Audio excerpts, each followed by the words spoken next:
Time now for the first episode of How Is This a Thing on this YouTube channel since November of 2020. This article is from reclaimthenet.org. UK PM Starmer eyes expansive digital ID system inspired by India. Starmer's digital ID push is already stretching beyond job checks, edging toward a future where even teenagers are logged into the system before they've left school. Wow, I didn't see this coming. Who would have ever thought that the UK government would want to expand the digital ID system beyond its original intended purpose? UK Prime Minister Keir Starmer is laying the groundwork for a much more expansive digital ID system just 2 weeks after confirming it would be mandatory for certain use cases. During a recent trip to India, Starmer met with Nandan Nilekani, the co-founder of Infosys and the key architect of Aadhaar, India's nationwide biometric ID program. Following that meeting, Starmer praised the role digital ID plays in India's financial infrastructure and suggested similar uses could be explored in the UK. What a shocker! And of course, as you know, there are plans for a digital ID system to be introduced EU-wide. This article is from the European Commission website. Digital identity for all Europeans. A personal digital wallet for EU citizens, businesses and residents. The EU Digital Identity, EID, wallet is Europe's answer to the challenges of identification. It will enable users to access online and offline public and private services, store and share digital documents, and create binding signatures. Wow, sign me up. Sounds fantastic. Member states will make wallets available to every citizen, resident and business by the end of 2026. Just over a year away, not that long to wait. Benefits. The European Digital Identity Wallet has enormous benefits such as easier access to public and private services for citizens. Personal data is protected as users share only what is necessary. Improved cybersecurity thanks to strong security standards. Enhanced fraud prevention for public administration and businesses. Less administration and lower cost of customer authentication for businesses. Everyone can use digital services thanks to a secure electronic access. Do we have some issue with people having to verify who they are? I mean, is this a major problem? I mean, you log into your email. I don't have any issue accessing my bank. I already have a passport. I already have a driver's license. I'm not actually seeing an issue where I've got a problem in my personal life with how I verify my identity. I'm not seeing it, really, but I'm being told it's a major problem and that the only way it can be solved is with a digital ID for some reason.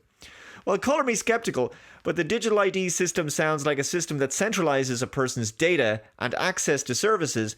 And, well, I'm really against that kind of total centralization, which could lead to the creation of a bottleneck, or rather a single point of failure. If a citizen is reliant on such a single unified system, what happens when said system goes offline for any reason, or what happens when it's hacked, which could happen. Moreover, there are plenty of people out there who do not like this concept of a kind of digital barrier that you have to go through in order to engage in society. There are those who feel, although such a system sure sounds convenient, it has the drawback of requiring a person to essentially become an e-citizen.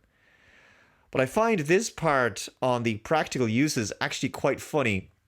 Practical use, the wallet allows you to authenticate, prove your identity with more services while protecting your privacy. Well, I'm perfectly okay with how things are at the moment in that regard, but anyway. Store. Securely store various documents in your wallet, everything from a train ticket to a university diploma. What? This is what they want us to use it for? I can already do that with my phone or a frickin' USB stick. Oh, wow, guys, sign up to the digital ID. You can store PDFs in it. Share. Share stored documents from your wallet. For example, provide a copy of your credentials to a potential employer. Sharing files. Have you heard of email? Frick! If I wanted to share important documents, I'd get a Dropbox account. Sign. Quickly and easily make legally binding e-signatures with your wallet. How often does a person need to do that? There are already third-party services that offer that functionality. I don't see why I should trust the EU's version more than I would a private company's version of the same service. But in the interests of some levity here, at least this glorious new digital age we're moving into will have plenty of opportunity for us to loll at the absurdity of it all. China Insider shared the following on Facebook. Here's the video. In China, apparently there's some public toilets where you can scan a QR code and you can either pay a small fee or watch an ad in order to access some toilet paper. Apparently, this is being done to reduce waste of toilet roll. Yep. I don't know what's worse, paying for a few sheets of bog roll or watching an ad in order to receive some. But hey, brave new world and all that. Finally, finally a use for smart technology that we can all get behind. See what I did there? Get behind toilet. I'm wasted on this channel. I'm wasted. Now, before I go very much further with this video, I want to let my longtime Computing Forever subscribers know that last year I wrote my first novel. It's a sci-fi detective mystery story called Deus V Machina, a Cody Stockton mystery. I intend to write a sequel as well, incidentally. The story is set in Las Vegas in 2045. Cody Stockton, a private investigator, investigates an accidental death that turns out to be murder, and his case spirals into a global conspiracy involving a totalitarian AI system, a deadly satanic cult, and a man who claims to be the son of God. The story is packed with twists, action, and even some romance, and it explores a what-if scenario. What if Christ returned in the modern age? How would the world react? And what would his return look like in a time of technology and artificial intelligence? The story explores themes of spirituality, faith, and forgiveness. Check it out from the links below in the description box. It's available in ebook, paperback, and audiobook formats. That's Deus V Machina. Moving on, this article is from educationweek.com. Rising use of AI in schools comes with big downsides for students. Teachers and students' use of artificial intelligence in K-12 classrooms is increasing at a rapid pace, prompting serious concerns about the potentially negative effects on students, a new report concludes. 85% of teachers and 86% of students use AI in the 2024 to 2025 school year. According to Schools' Embrace of AI Connected to Increased Risks, a report released today by the nonprofit Center for Democracy and Technology. One of the negative consequences AI is having on students is that it is hurting their ability to develop meaningful relationships with teachers, the report finds.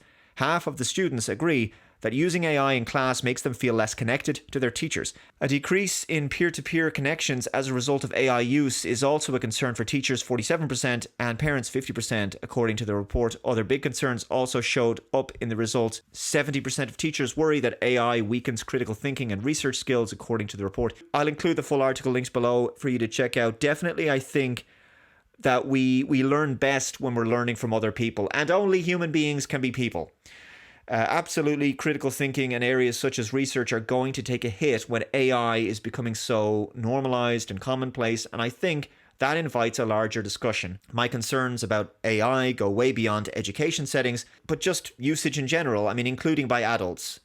People on social media are blindly trusting AI tools to tell them what the truth is about a given topic, unaware that AI can be programmed with bias or just straight up make stuff up, right? Because AI can hallucinate. AI does this because of the nature of large language models. They're programmed to make predictions, and when there are gaps in their training data, they have a habit of trying to predict patterns and insert incorrect information in order to plug those gaps. This is what we call AI hallucinating. AI can be used for entertainment purposes. Artists can use it to render interesting image mock-ups. But for the love of God, do not rely on it completely. Do not rely on it for the creative process either. Do not accept what it tells you at face value. For example, if you're trying to decide which computer to buy, maybe you're in the market for a laptop, and you ask the AI to compare similarly priced laptops of a particular standard, by all means, read what it says, but continue to do your own research alongside it.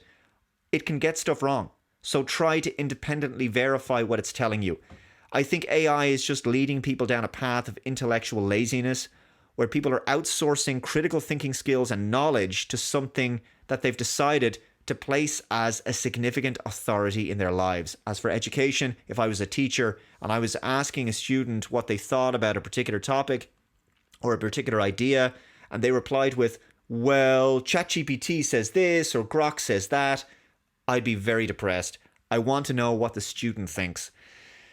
Anyway, I'm going to wrap this video up here. Let me know your thoughts in the comments below. Thank you very much for watching. Please subscribe to the channel and share this video out there. Take care. I'll see you next time. Bye-bye.